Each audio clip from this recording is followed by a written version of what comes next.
How did your parents find out that you had joined?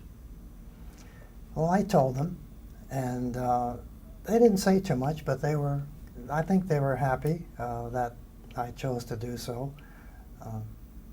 I was the only son, and people say, why didn't you invoke the Sullivan Act? You know, if you're an only son or a remaining son, you don't have to serve. Or that wasn't, you know, that wasn't anything I would do. It just, I had to go. I wanted to go. When you finally were shipped out and going to Shelby, how did you get there?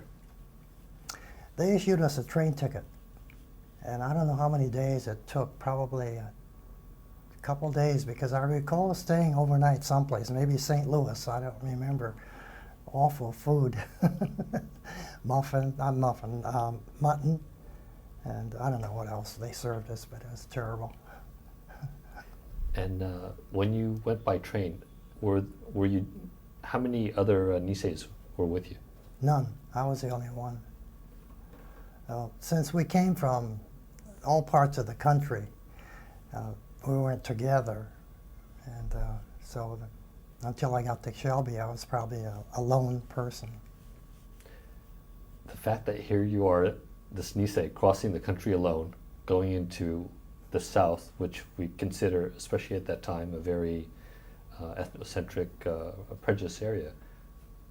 How did you notice any reactions to you personally being there? We weren't in the public that much because we were on the train, and when we stopped, we were just in a hotel and a restaurant, and it really had not much, very little contact with general public.